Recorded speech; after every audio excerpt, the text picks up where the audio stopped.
Bismillah ar-Rahman ar-Rahim. In the name of Allah, the most compassionate, the most merciful. نحمده ونصلي على رسوله الكريم أما بعد فقال الله تبارك وتعالى في شأن حبيبه إن الله وملائكته يصلون على النبي يا أيها الذين آمنوا صلوا عليه وسلموا تسليما اللهم صل على سيدنا ومولانا محمد وعلى آله وأصحابه أجمعين. My dear respected brothers and sisters and children, Assalamu alaikum wa rahmatullahi wa barakatuh. May the peace and the blessings of Allah subhanahu wa ta'ala upon all of you. The city of Chestermere is giving us the opportunity to share our faith. And being a Muslim, as you may all know, that Friday is our Sabbath. And Muslims around the world on Fridays, they go to mosque, just like Christians go on Sundays to worship according to their faith and have offered the congregational prayers, and the Jews go on Saturdays to their synagogues and they offer their prayers. Muslims go to mosque to offer their congregational prayers on Friday. But because of this COVID-19, the gatherings are very limited or not allowed, and people are praying at home. And so we will share our faith through this video that will be broadcast to people at home through internet and through the Chestermere city's website. And we are very thankful to the city of Chestermere for understanding the diversity in the city and sharing the strength of diversity with all of us. It is very important that we understand the importance and the power of diversity in our communities. And Chestermere is one of the best example in Alberta, in Canada, where not only the city council recognizes, but the entire community within the city recognizes the importance of diversity within our beautiful city. In the short period, I will just share some of the thoughts about interfaith understanding based upon my faith, Islamic faith. Interfaith dialogue is very important in Islam. It's mentioned in the Holy Quran,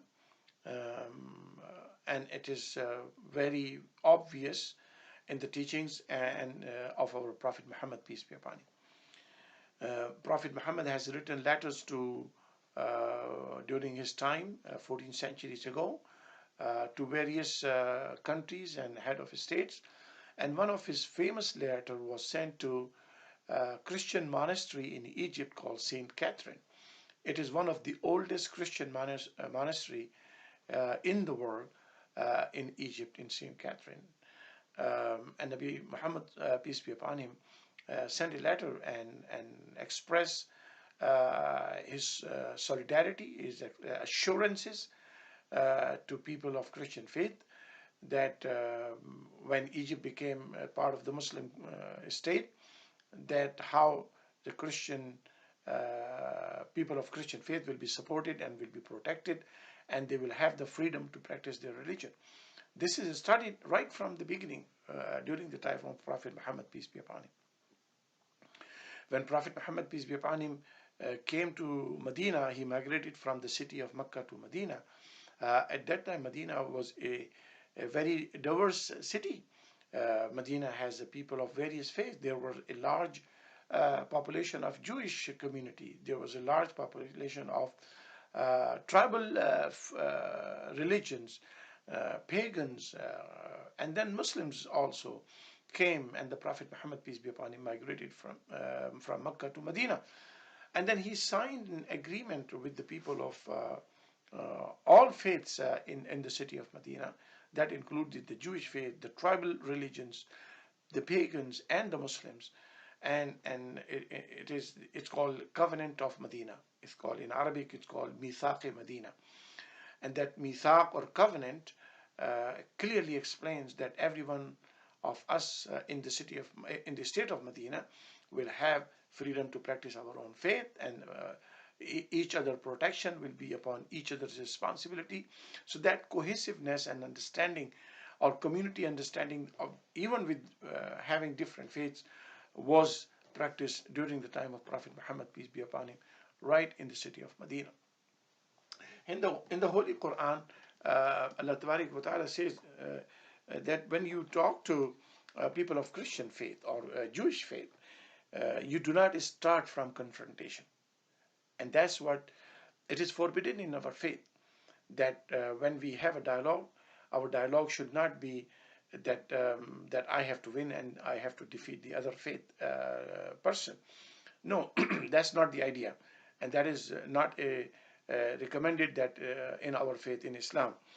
In the Holy Quran, in the third chapter of the Holy Quran, it's called Surah Al Imran, and Al Imran is the ancestors of Prophet Jesus Christ, peace be upon him. He is in fact the father of Mary, the mother of Jesus Christ, peace be upon her. And Allah Ta'ala says how you establish dialogue with the people of the book, means Christians and the Jews. And Quran says, قل بسم الله الرحمن الرحيم قل يا أهل الكتاب تعالوا إلى كلمة سواء بيننا وبينكم ألا نعبد إلا الله ولا نشرك به شيء ولا يتخذ بعضنا بعضا أربابا من دون الله. O Muhammad sallallahu alayhi wasallam, tell the people of the book, means the Jews and the Christian, come on one statement, that we all share together between us, between you and us, that we only worship Almighty God, who is our creator, and he has no partners and no associate, and we do not consider our religious leadership as our gods. We do not consider each other as gods. Rather, there is only one God who has created all of us. So you can see that there is a commonality, especially among three Abrahamic faiths, Christians and Jews and Muslims, that we believe in one God, the Creator. And we all share one very important personality, that Prophet Abraham. And he's the patriarch for all three faiths. And that's what we must consider, that that Prophet Abraham, who is the father of Isaac, Prophet Isaac, peace be upon him, and the Christians and the Jews are from Isaac's side, and the second son, and the first son basically of Abraham, peace be upon him, was Ishmael, and Prophet Muhammad, peace be upon him, is from the Ishmael side. So through both sons, Isaac and Ishmael, peace be upon them, we go to the patriarch Sayyidina Ibrahim alayhi salatu wasalam, Prophet Abraham, peace be upon him. So we share a lot of commonalities. And let me just give you a few examples. A lot of people have a huge misunderstanding about some of the teachings of Islam, and then we need to understand that Islam does not teach hate towards anybody, whether Jews or Christian or people of faith or no faith or agnostic or atheist. It is the requirement of Islam that we respect God's creation, and we know that all of us, regardless of our faith, regardless of our ethnicity, regardless of our color of skin, regardless of what language we speak, regardless of our ethnicity, we were all created by Almighty God. And that's what Islam is focusing. As you may know, that Jerusalem was conquered during the time of the second caliph of Islam, Hazrat Umar. And when Muslim came to Jerusalem and then took over the keys of the city, then Hazrat Umar, now who is Hazrat Umar? Hazrat Umar is the companion of Prophet Muhammad, peace be upon him. He embraced Islam in front of Prophet Muhammad, peace be upon him. And when Prophet Muhammad, peace be upon him, passed away, he was the second head of state. The first head of state was Hazrat Abu Bakr. When Hazrat Abu Bakr passed away, then Hazrat Umar took over. And then he became the head of state, Islamic country. And during his time in power, the Jerusalem was conquered by Muslims. And Hazrat Umar came all the way from Medina to Jerusalem to take the key from the bishop of the city. And when he arrived, he saw the place of worship where the Jews pray is a dump ground of the whole city's garbage, because the king at that time was a very anti-Semitic, and did not treat the Jews very well. Hazrat Umar radiallahu ta'ala anhu, may peace upon him, he went there and he saw the Jews' place of worship was filled with the garbage. Hazrat Umar cleaned it with his own hands, and his army cleaned the whole garbage and cleaned it and asked the Jews to come and worship there. This is a historical fact. No one can deny. The companion of Prophet Muhammad, peace be upon him, he did not make it as a mosque there. He knew that this is a place of worship for Jews, so he kept it as a place of worship of Jews, and he himself participated in cleaning that whole area where the Jews used to pray near the Temple Mount. During the time of Sayyidina Umar radiallahu ta'ala anhu, another story. Hazrat Umar came from Medina to visit Syria, and he saw on one of the streets that there was a very elderly person and knocking at the doors, and he was begging for food and begging for money. He was a beggar. He saw this man is knocking doors, and he's asking for money, he's asking for food, he's asking for help. Hazrat Umar went to him and he said, why are you begging money? He said, no, I have no money. I'm an old man. I cannot work. So I survive on going door to door and asking for money and food. That person was a Jewish person. You know, Hazrat Umar radiallahu ta'ala anhu told him that when you were young, you worked hard and you paid your taxes. It's called jizya. You paid your taxes. By the way, it's not discrimination against non-Muslims. In an Islamic country, Muslim pay tax and non-Muslim pay tax. Muslim pay tax, and that is called zakat, and a non-Muslim pay tax, which is called jizya. It's not a discrimination. It's not second-grade citizen. It's equal citizen.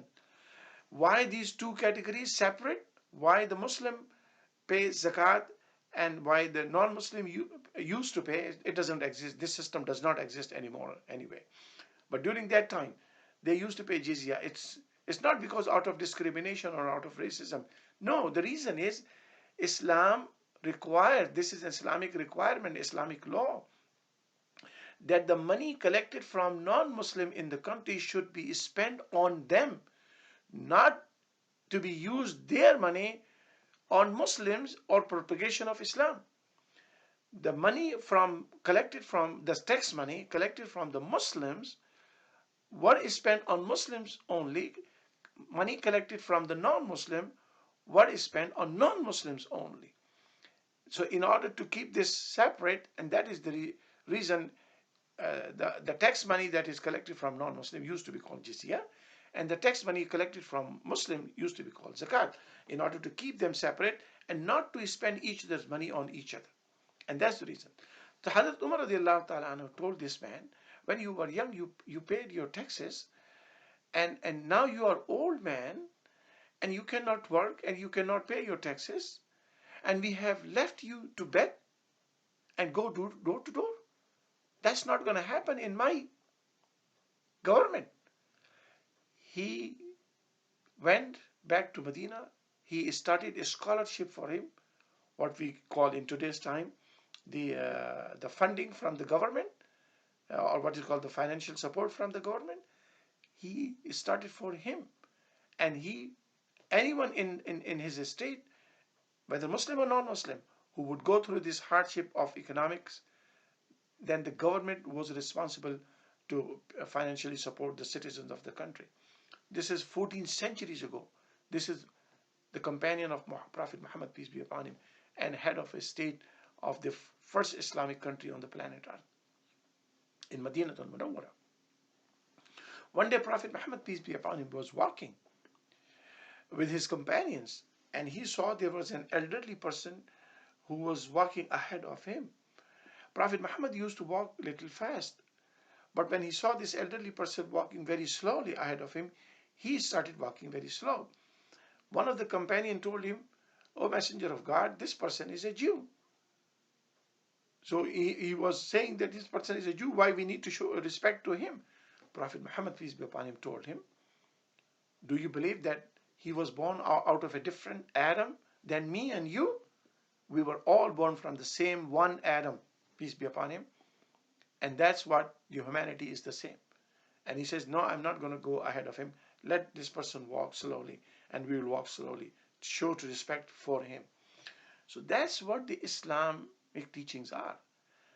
I fully understand that there has been bad rulers who have treated non-Muslim minority in their countries very badly. But there are many Muslim rulers have been in the history who have treated Muslim very badly in their own government, under their own government. So it's the bad rulers who should be blamed, not the religion, because religion does not teach these kind of teachings. In Islam, the importance of interfaith dialogue and respecting for other faiths is a part of the Islamic teachings, part of our morality, part of our tradition, and part of our basic beliefs of Islam. My dear brothers and sisters, we live in this blessed country of Canada. We have people around us who have different faiths. Some people have no faith. But what we share our common humanity. We are all Canadian. And that's what counts. And this diversity that we share around us is a strength for all of us. Instead of hating each other because of a difference in beliefs, we should love each other because we are diverse. We are diverse people, and this diversity is our strength. May Allah keep our Canada safe. May Allah remove this COVID-19 from the entire planet. May Allah, those who are suffering because of this COVID-19, may Allah heal them, cure them, and give them complete health. And may Allah, those who are in isolation or quarantine, may Allah keep them safe as well. May Allah bring back our prosperity to all of us. A lot of people have lost jobs. A lot of people have lost business. May Allah remove this calamity from all of us and everybody go back to their normal lives as we used to have before.